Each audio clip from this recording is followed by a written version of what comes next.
ಶಿಡ್ಲಘಟ್ಟ ಬಸವಪಟ್ಟಣ ಗ್ರಾಮದಲ್ಲಿ ಉಚಿತ ಆರೋಗ್ಯ ಶಿಬಿರ. ಗ್ರಾಮಸ್ಥರೆಲ್ಲ ಇದರ ಸದುಪಯೋಗ ಪಡೆದುಕೊಳ್ಳಿ. ಗ್ರಾಮ ಪಂಚಾಯಿತಿ ಸದಸ್ಯ ಆನಂದ್. ಕೇಂದ್ರ ಸರ್ಕಾರದ ಆಯುಷ್ಮಾನ್ ಭಾರತ್ ಯೋಜನೆ ಅಡಿಯಲ್ಲಿ ಉಚಿತ ಆರೋಗ್ಯ ತಪಾಸಣಾ ಶಿಬಿರವನ್ನು ಬಸವಪಟ್ಟಣ ಗ್ರಾಮದಲ್ಲಿ ಹಮ್ಮಿಕೊಂಡಿದ್ದು, ಗ್ರಾಮಸ್ಥರು ಇದರ ಸದುಪಯೋಗವನ್ನು ಪಡೆದುಕೊಳ್ಳಬೇಕೆಂದು ಮಳಮಾಚನಹಳ್ಳಿ ಗ್ರಾಮ ಪಂಚಾಯಿತಿ ಸದಸ್ಯ ಆನಂದ್ ಕುಮಾರ್ ತಿಳಿಸಿದರು.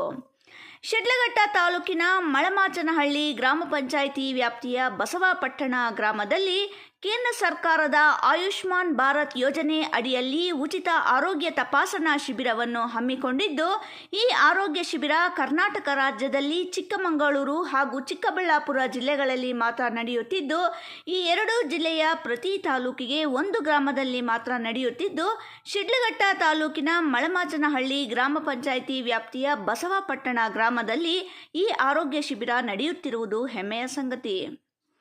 ಈ ಶಿಬಿರದಲ್ಲಿ 6,000 ರೂಪಾಯಿಗಳ ವೆಚ್ಚದ ತಪಾಸಣೆಯನ್ನು ಮಾಡುತ್ತಿದ್ದು, ಬಸವಪಟ್ಟಣ ಗ್ರಾಮಸ್ಥರೆಲ್ಲ ಆರೋಗ್ಯ ತಪಾಸಣೆ ಮಾಡಿಸಿಕೊಂಡು ಇದರ ಸದುಪಯೋಗವನ್ನು ಪಡೆದುಕೊಳ್ಳಬೇಕೆಂದು ಮಳಮಾಚನಹಳ್ಳಿ ಗ್ರಾಮ ಪಂಚಾಯಿತಿ ಸದಸ್ಯ ಆನಂದ್ ಕುಮಾರ್ ತಿಳಿಸಿದರು.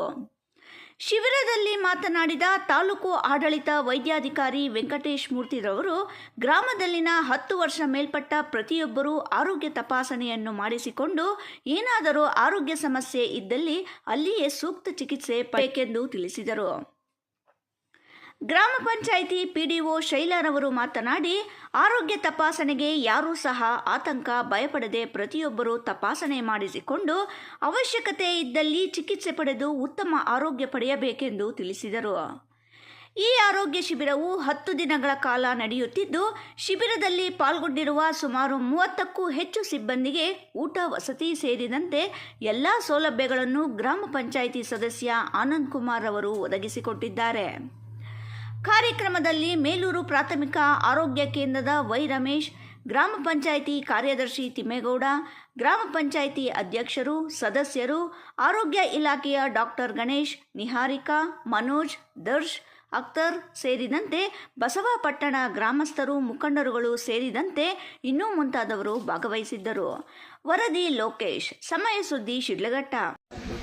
ಈ ದಿನ ಬಸವಪಟ್ಟಣ ಗ್ರಾಮದಲ್ಲಿ ಕೇಂದ್ರ ಸರ್ಕಾರದ ಆಯೋಗದಲ್ಲಿ ನಡೆಯುವ ಆಯುಷ್ಮಾನ್ ಭಾರತ್ ಯೋಜನೆಯಲ್ಲಿ ನಡೆಯುವ ಉಚಿತ ಆರೋಗ್ಯ ಶಿಬಿರವನ್ನು ಬಸವಪಟ್ಟಣ ಆಯೋಜನೆ ಮಾಡಿದ್ದಾರೆ. ಈ ಶಿಬಿರವು ಕರ್ನಾಟಕದಲ್ಲಿ ನಮ್ಮ ಕೇಂದ್ರ ಸರ್ಕಾರ ವತಿಯಿಂದ ಕರ್ನಾಟಕದಲ್ಲಿ ಕೇವಲ 2 ಡಿಸ್ಟಿಕನ್ನು ಆಯ್ಕೆ ಮಾಡಿದ್ವಿ. ಒಂದು ಚಿಕ್ಕಮಗಳೂರು ಮತ್ತು ಎರಡನೇದು ಚಿಕ್ಕಬಳ್ಳಾಪುರ. ಈ ಚಿಕ್ಕಮಗಳೂರು ಮತ್ತು ಚಿಕ್ಕಬಳ್ಳಾಪುರ ಯಾಕೆ ಅಂದರೆ ವಿಶೇಷವಾಗಿ ಅಂದರೆ, ಚಿಕ್ಕಮಗಳೂರಲ್ಲಿ ಹೆಚ್ಚು ಮಳೆ, ಚಿಕ್ಕಬಳ್ಳಾಪುರ ಡಿಸ್ಟಿಕಲ್ಲಿ ಕಡಿಮೆ ಮಳೆ.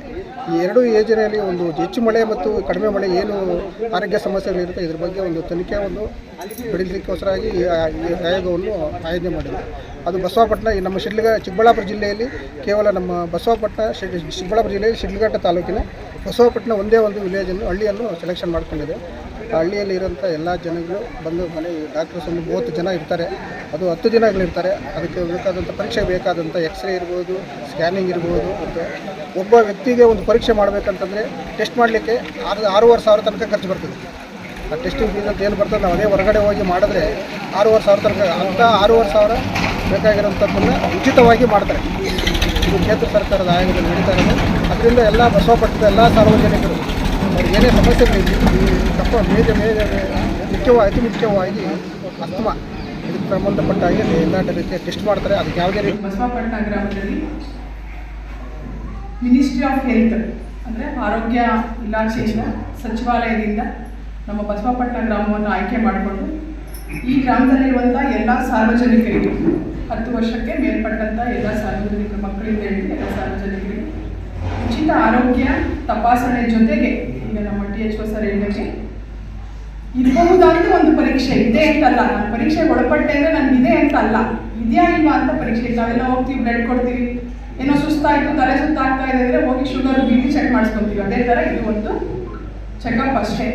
ಅದನ್ನು ಯಾರು ಸಹ ಏನು ಭಯ ಪಡುವಂಥದ್ದಾಗಲಿ, ಆತಂಕ ಪಡುವಂಥದ್ದಾಗಲಿ, ನಾನ್ಯಾಕೆ ಒಂದು ಪರೀಕ್ಷೆಗೆ ಉಚಿತವಾಗಿ ಡ್ರಗ್ಸ್ನೆಲ್ಲ ಕೊಟ್ಟು ಕ್ಯೂರ್ ಮಾಡುವಂಥದ್ದು ಎಲ್ಲ ಸಂಪೂರ್ಣವಾಗಿ ಉಚಿತವಾಗಿ ಇರುತ್ತೆ.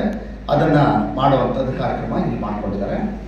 ಮತ್ತು ಇಲ್ಲಿ ಏನು ಅಂತ ತಿಳ್ಕೊಬೇಕು ಅಂದರೆ, ಕ್ಷಯ ಅಂತಂದರೆ ಯಾವುದೋ ಒಂದು ಶಾಪದಿಂದನೋ ಅಥವಾ ಬೇರೆ ಕಡೆಯಿಂದ ಬಂದಿರುವಂಥದ್ದು ಅಲ್ಲ. ಅದು ಒಂದು ಕ್ರಿಮಿ ಅಂದರೆ ಬ್ಯಾಕ್ಟೀರಿಯಾದಿಂದ ಬಂದಿರೋದು, ಮೈಕ್ರೋ ಬ್ಯಾಕ್ಟೀರಿಯಾ ಟ್ಯೂಬರ್ಕ್ಲೋಸಿಸ್ ಅಂತ. ಆ ಒಂದು ಬ್ಯಾಕ್ಟೀರಿಯಾದಿಂದ ಬರುವಂಥ ಕಾಯಿಲೆಗಳು ಇದು ಒಬ್ಬರಿಂದ ಒಬ್ಬರಿಗೆ ಹರಡುವಂಥ ಕಾಯಿಲೆ. ಸಾಮಾನ್ಯವಾಗಿ ಸೀನಿದಾಗ, ಕೆಮ್ಮಿದಾಗ ಅಥವಾ ಮಾತಾಡುವಾಗ ಎಂಜಿಲೆಲ್ಲ ನಮ್ಮಿಂದ ಬೇರೆಯವ್ರಿಗೆ, ಎದುರುಗಡೆ ಇರೋ ಮನುಷ್ಯರಿಗೆ ಬೀಳುತ್ತೆ ಅಥವಾ ಹರಡುತ್ತೆ. ಆ ಒಂದು ಎಂಜಿಲು ಮತ್ತು ಸೀನುವಾಗ, ಕೆಮ್ಮುವಾಗ ಬರುವಂಥ ಒಂದು ಏನು ಪಾರ್ಟಿಕಲ್ಸ್ ಅಥವಾ ಎಂಜಿಲ್ ಥರ ಏನು ಬರುತ್ತೋ ಅದರಲ್ಲಿ ಬ್ಯಾಕ್ಟೀರಿಯಾಗಳು ಆಚೆ ಕಡೆ ಬಂದು ಅದನ್ನು ನಾವು ಉಸಿರು ಮೂಲಕ ಎಳ್ಕೊಂಡಾಗ ಆ ಬ್ಯಾಕ್ಟೀರಿಯಾ ನಮ್ಮ ದೇಹದಲ್ಲಿ ಹೋಗಿ ಅಲ್ಲಿ ಮಲ್ಟಿಪ್ಲಿಕೇಶನ್ ಆಗಿ ಕಾಯಿಲೆಗಳು ಬರುವಂಥದ್ದು. ಈ ಕಾಯಿಲೆಯ ಮುಖ್ಯ ಲಕ್ಷಣಗಳೇನೇನು? ಒಂದು, ಜ್ವರ ಬರೋದು, ಸಂಜೆ ಹೊತ್ತಲ್ಲಿ ತೀವ್ರವಾಗಿ ಜ್ವರ ಬಂದು ಅಥವಾ ಚಳಿ ಮತ್ತು ನಡುಕ ಬರುವಂಥದ್ದು, ಅಥವಾ ವಾಸಿ ಆಗದೆ ಇರುವಂಥ ಕಫ, ಕೆಮ್ಮು ಮತ್ತು 2 ವಾರಗಳಿಗಿಂತ ಮೇಲ್ಪಟ್ಟಿತ್ತು ಅಂದರೆ ಅಂಥವೆಲ್ಲ ಒಂದು ರೋಗ ಲಕ್ಷಣಗಳು. ಅದ್ರ ಜೊತೆಗೆ ಹೊಟ್ಟೆ ಹಸುವಾಗದೇ ಇರೋದು, ಮತ್ತು ತೂಕ ಕಮ್ಮಿ ಆಗ್ತಾ ಇರೋದು, ಮತ್ತು ಕೆಮ್ಮಿದಾಗ ಸಾಕಷ್ಟು ಸಾರಿ ಕಫದಲ್ಲಿ ರಕ್ತ ಬರುವಂಥದ್ದು, ಇಂಥವೆಲ್ಲನೂ ನಾವು ಈ ಒಂದು TBಯ ರೋಗ ಲಕ್ಷಣಗಳಂತೀವಿ.